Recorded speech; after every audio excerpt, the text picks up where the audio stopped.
Welcome to How Preschool Teachers Do It. This is Alison Kentos. I am an early childhood educator. And this is Cindy Tarabush. I am an early childhood consultant. This podcast is for parents and early childhood professionals.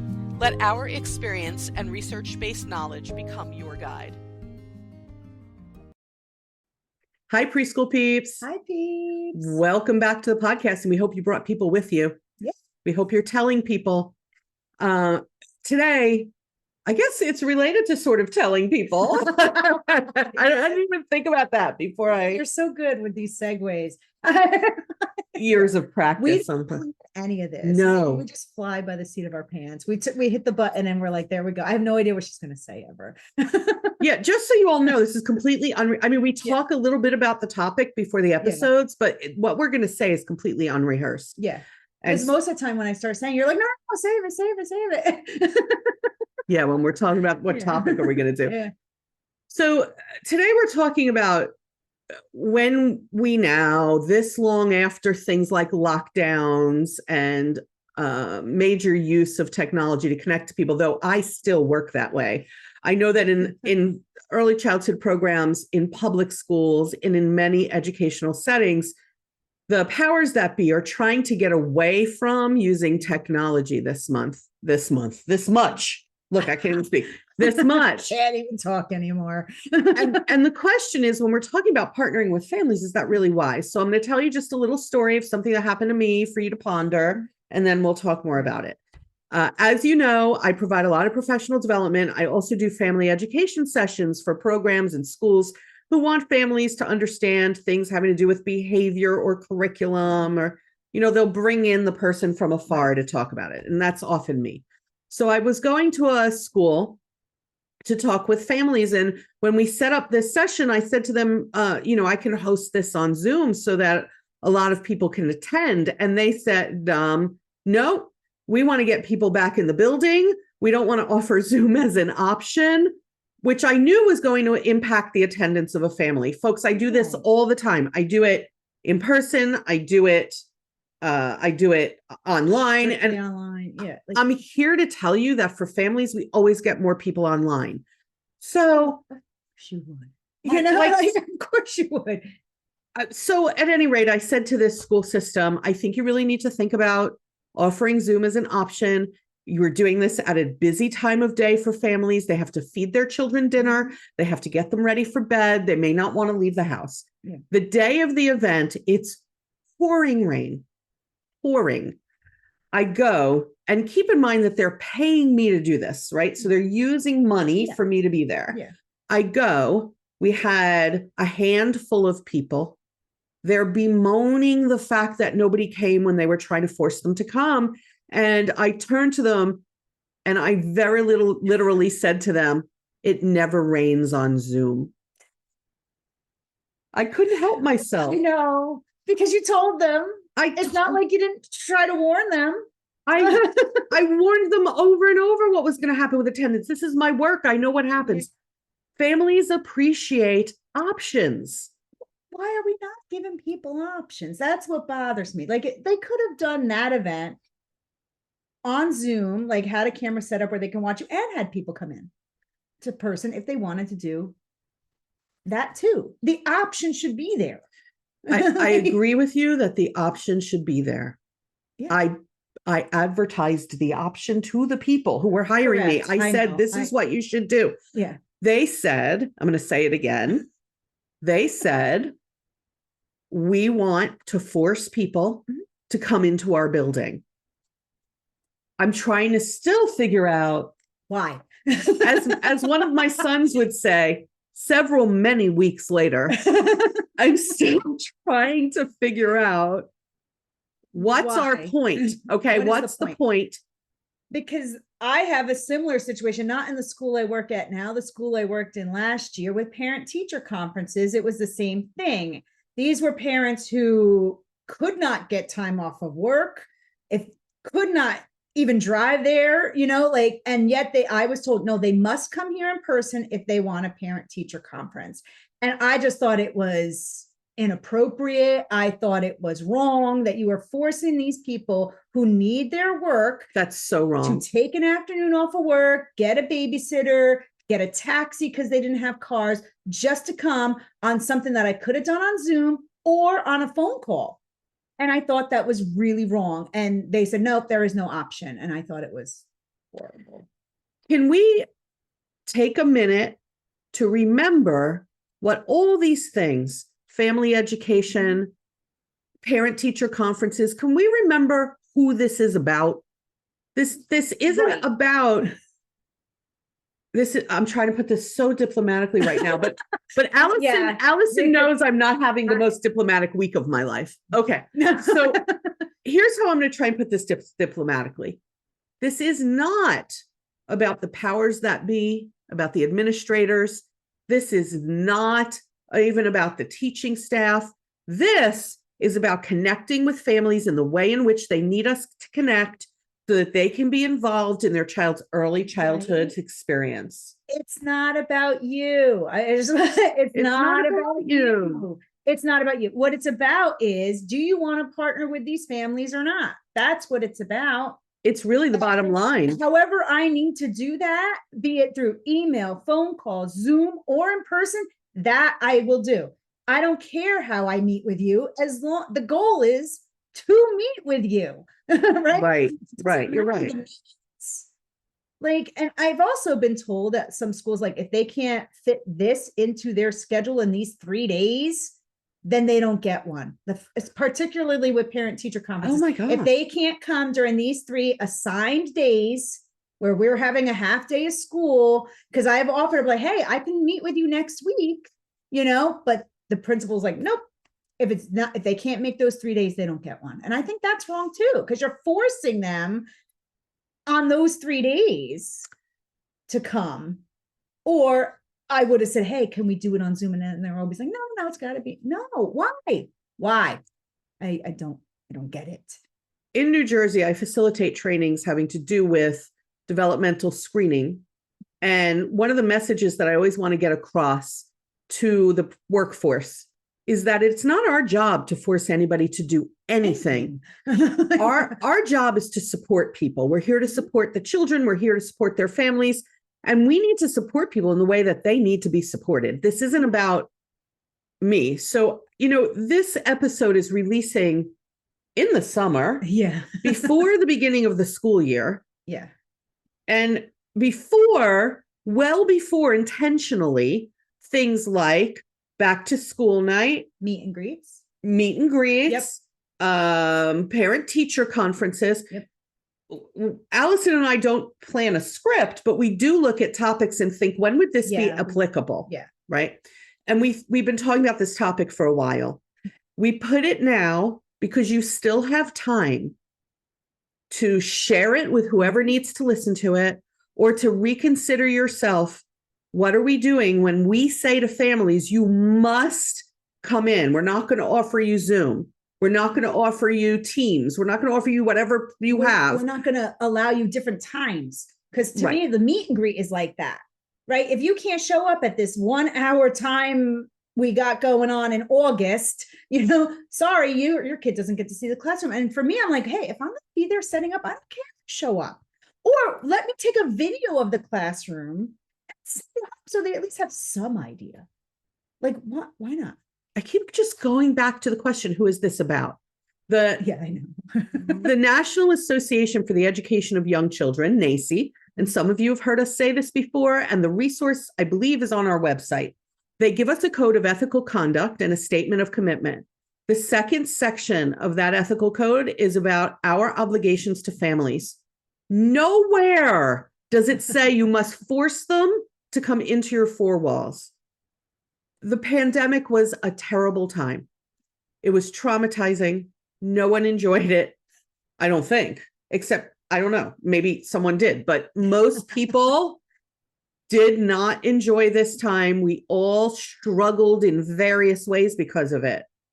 There were some things that came out of it, though, that were lessons that we should maintain. One of them was connecting through Zoom or a similar platform helps families to connect with us and to create the partnership that we're obligated to reach out and create. If you don't say to families, what is the best way for you to learn about your child's progress in the fall, then what are we doing? Right. Because it's not always Zoom either. Right. So, like, some people don't have that technology at their home, but they probably have a phone, right? Like some way of dialing you and talking to you on the phone. And I feel like those are the things, like, we're so reliant sometimes on Zoom. They're like, oh, well, you can't Zoom then. I'm sorry. But you could still talk to people on the phone. Right. Or even just have a chat back and forth through either an email or like a chat service kind of thing. Like, why not do that? So many programs have apps. Yeah. So many programs have apps. We can share things that way if it's the only way. A phone call, a good old fashioned phone call. If the family says phone call is best, then that's what we're obligated to do. And listen, I'll admit, I'm the first person when someone says you want to get on the phone to say, no, can we hop on a Zoom? Yes. I do not like talking on the phone, but if that was the only way for me to talk to a parent, then I would do it. I usually ask that question either at the meet and greet or the back to school night, where I'm like, what is the best way for me to get a hold of you? Because at my current school, we use one of those, I don't know, it's like social media for parents, it's like Class Dojo or those kind of things. But some parents are like, I don't have that on my phone. I'm like, okay, email, phone, tell me, because I need some way to get a hold of you. I don't care what that way is. You need to let me know so that I'm not using email and you're saying, oh, I never check my email, or I'm using a phone call and you're like, oh, I don't check my phone. And I just let me know. I'll use any of them. Just tell me.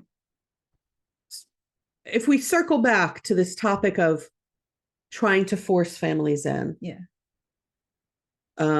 Some families will do that. Some families, when you say, you have to come in, they will do that. They will. Yeah. The question is, what happens to those who do not? And would they have attended, whatever it is, if it were offered multiple ways? Because, I'm thinking about other things in our lives that have become hybrid. Well, a lot of things have become hybrid. Most people's work is now hybrid. Also, schooling, like college graduate classes are now hybrid, right? Like, or even like in many faith-based groups. 100%. Yes. Right. Yep. They're doing your religious service in person and online. They're doing meetings in person and online. Yes. Why are schools saying no? And I understand you want the families to come in and see your school. Totally get it. That's their choice. That's you. That's you wanting them to see the school. They do not care what the classroom looks like or to come in. So like that's you thinking like, oh, all these parents want to see the classroom. But no, that's their choice. Send them photos on your app. Like that. Send a video on the app. And now I hear everybody saying, I hear all the people saying they should want to come in. Everyone's priorities are different. We don't know what kind of complicated lives these people are having. And I think when we say you must come into our building for this, what I'm doing instead of relieving complication is I'm adding complication. That is also not my job. I think you also, when you're saying you must, because you must want to, you're adding judgment. You're judging. Yeah, you're judging. You're judging it. Because for some people, they're like, I don't care what the classroom looks like, but I want to meet that teacher and I don't care how I meet her. That's what's going to make the classroom for some people. And hey, great if you can show up and see the classroom if that's what you want to do. But for the people who can't or don't want to, there should be options for them too. I think it's so much more can't than don't want to. And we forget that. I think that too. Yeah. We forget that it's often can't. Like you were telling the story about why people where you were working couldn't. Yes. They had to go to work. Yes. Evening events, folks, that's so hard for families. They are trying to, maybe they worked all day. They're trying to feed everybody. They're trying to get everybody bathed into bed and do their evening routine. Just driving to where you are takes time. Yes. So it takes time away from their families to drive to where you are and then to drive home after your event. options. It's about options. Right.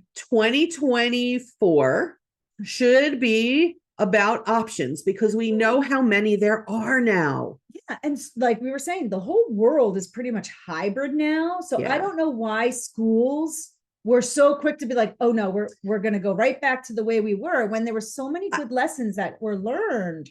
I have a theory why. Do you? Because I'd love to hear it. I have a theory why. Because we have mistaken physically being in a building with caring parents. That is wrong, folks. Yeah. Parents care each in their own way. Yeah. That's not for us to judge. There is no one right way to be a parent or to raise children. Yep. If you're someone other than the technical parent raising them, Right. there's no one right way to do it. And it's not up to me to decide what their caring should look like. Right. We need to open our minds and embrace however these families decide and need to participate in their child's early years. Yeah. It may be coming to you, it may not be. It may be attending meetings, it may not be. They have their own bag of stuff going on. Just doing the best that they can with the stuff that they got. I really believe that's it, though, that we've mistaken the physical presence for people who care. Right. It doesn't mean they don't care because they don't come. Right. Often it's obstacles. Yeah. When I directed a program, we used to provide babysitting, basically, when people had to come to things. That would be nice. We provided babysitting, which alleviated some of it. Yeah. I worked with an agency that had me come in to do some education for grandparents who were raising their grandchildren. They offered dinner and babysitting. So they gave dinner. They got pizza or something. It eliminates that whole like getting home, rushing around. That's nice. And still, some people could not come. It had to do with their schedules, what time they get home from things, when the children ordinarily go to bed. Still, they couldn't come. Now, that group with the grandparents took place before the pandemic. Now, I would be saying to them, could we at least do it hybrid? Yes. Right? And that school system that I worked with, I kept saying do Zoom. They kept saying in person. There was no way in their building to do hybrid because Wi-Fi, what are those called? Cinder blocks. There was terrible Wi-Fi. Recorded it and said, if you can't attend, we've recorded it. We will upload the video tomorrow and you can watch it then. Here's the problem with that. I don't like my things being recorded. It's my intellectual property, and there are intellectual property violations that take place all the time. So in my agreement, it says there's an agreement. They can't. You can't record me. Okay. Yeah. Yeah. Only I get to decide if I'm being recorded. All right. So maybe for other things could be recorded and sent home later. Not for like that kind of stuff. Yeah. See, that's a intellectual property thing that people don't really realize exists. Yeah. I know there are some people who would say it's fine, record me. Not me. Not you. Not me. Yeah. I'm very, very, very, very picky about that. And it has to be, if they're going to do it, I have to know why. It has to be password protected. It can only be up for a certain period of time, usually, depending on the venue. Right. And depending what they're doing. I do have recordings that are uploaded places, but people have to pay to see them. Yeah. All right. And that money doesn't go to me necessarily. It goes to the organization. Yeah. Anyway, that's beside the point. We digress. Yeah. A lot. Getting a lot. Often. But I think the people like it. Yeah. Please stop trying to force families into your building. Just stop. Yeah. Stop. Get it. What's the point? It doesn't meet your ethical obligations, and you're getting fewer people. I'm sure of it. Or angry people, because that's what happened with those parent-teacher conferences. Or people in a rush. Yeah, they're now mad because they've had to do all this runaround just to get there, just to meet with me when I could have done it on the phone. Like now they're angry. Yeah. All right. So let's start thinking about the other people, just like we teach children to. We teach children to think about the wants and needs of others. That's one of the standards for early childhood education. can we all as adults sit down and think about the wants and needs of others? That's all I'm asking. All right. Yeah. Please know that you can reach out to us a variety of ways. Our website, howpreschoolteachersdoit.com, has a contact form, and that site is hosted on Wix. Wix has an app called Spaces by Wix in your app store. Download Spaces by Wix, search for our website on there, howpreschoolteachersdoit.com. My website, my business website is also on there, helpingkidsachieve.com. You can put those in the app and get to them really easily. And, hint, hint, we release these videos on there over the weekend. You don't necessarily have to wait for Monday for the video. Yeah. But if you're listening on a podcast provider like audio only, we release these episodes every Monday morning. And you can also find us on Facebook, How Preschool Teachers Do It page. And you can contact us a variety of ways. That's it. All sorts of ways. Yeah. We hope to have you here again next time. Yeah. Bye, peeps. Bye, peeps.